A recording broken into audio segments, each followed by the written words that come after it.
Hello friends, मैं हूं अजीज शेख। आप देख रहे हैं मूवी स्टॉक चैनल, जिस पर आज मैं रिव्यू करने वाला हूं डिज्नी प्लस हॉटस्टार पर रिलीज हुई स्वीट होम अलोन फिल्म के स्पॉइलर फ्री रिव्यू के बारे में, जिसमें स्पॉइल करने जैसा कुछ है ही नहीं। रीजन है फिल्म की काफी प्रिडिक्टेबल स्टोरी, जो शुरू कैसे होती है और कैसे खत्म वो हमने कई बार या फिर कहूँ होम अलोन के यूनिवर्स में ऑलमोस्ट 5 बार देख लिया है। और यह फिल्म उसी राह पर चलती हुई एक छठी बनाई गई फिल्म है, जिनमें से अगर मैं काफी ऑनेस्टली कहूँ तो स्टार्ट के 2 पार्ट ही मास्टरपीस है। उसके अलावा स्टूडियो की तरफ से जितनी भी कोशिश इसके यूनिवर्स को आगे बढ़ाने की गई है, अगेन पैसे के चलते उन्हें ऑडियंस ने बिल्कुल भी पसंद नहीं किया है। इसलिए मेरी मानो तो इस फिल्म को छोड़कर आपको पुरानी 2 फिल्में ही देख लेनी चाहिए, यानी कि वो कल्ट क्लासिक जो कभी भी ओल्ड नहीं होती। यानी कि ये फिल्म बुरी है, जिसकी अब थोड़ी सी कहानी की डिटेल पर आए तो कपल जेफ और पैम का यही मानना है कि उनके घर से कीमती चीज मैक्स ने चुरा ली है, जो उन कपल्स का फ्यूचर बचा सकती है। और उसे ही लेने के लिए ये लोग अपनी जिंदगी का पहला क्राइम करते हैं, यानी कि किसी के घर में घुसना, जिसमें अब वो कितने कामयाब हो गए कितने नहीं, उसका पता तो आपको फिल्म देखकर ही चलेगा। बाकी मैक्स की प्रिपरेशन इन दोनों को ही लेकर किस तरीके की रहेगी, जिसकी माँ कैरल और उसकी पूरी फैमिली ने उसे कैसे घर पर अकेला छोड़ दिया, वो भी आज के समय में, वो चीज भी आपको बिल्कुल हजम नहीं होती। लेकिन फिर भी अब फिल्म बनानी थी, वो भी काफी पॉपुलर नाम की सीरीज की, जिसे डिज्नी प्लस बनाकर क्रिसमस के लिए अपने स्ट्रीमिंग प्लेटफॉर्म पर अच्छी खासी ऑडियंस गेन करना चाहता है। और अब उसमें वो लोग कितने सक्सेस हुए हैं उसकी डिटेल तो मैं पहले ही आपको दे चुका हूँ कि बिल्कुल भी नहीं। लेकिन फिर भी फिल्म के कुछ पॉइंट पर बात कर लेते हैं, वो भी आपके टाइम को ज्यादा बिल्कुल भी ना वेस्ट करते हुए। लेकिन उससे पहले बनती है एक छोटी सी रिक्वेस्ट, जो है चैनल को सब्सक्राइब, वीडियो को लाइक और शेयर करने की।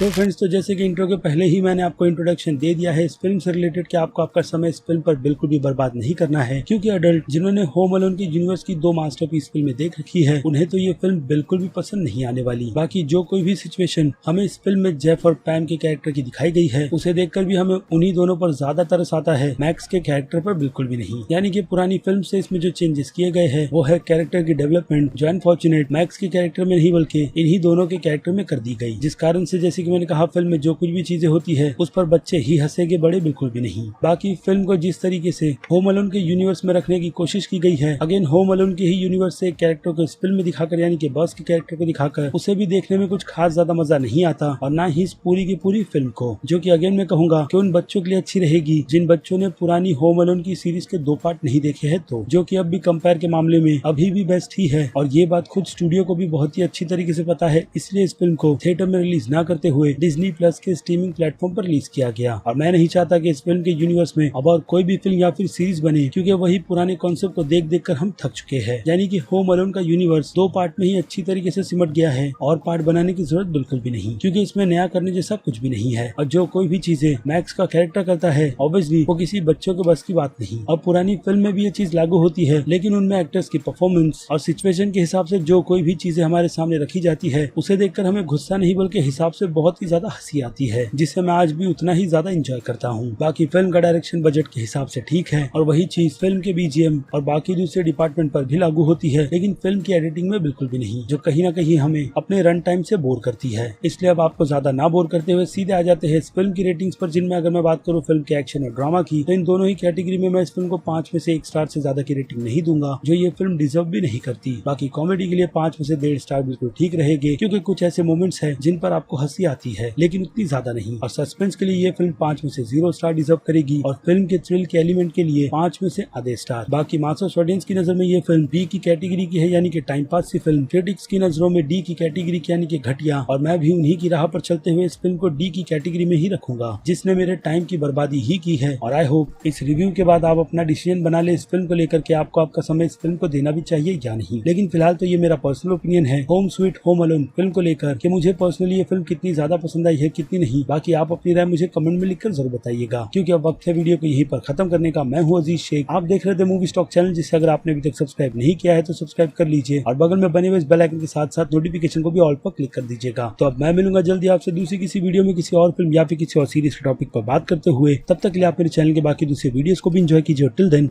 बाय।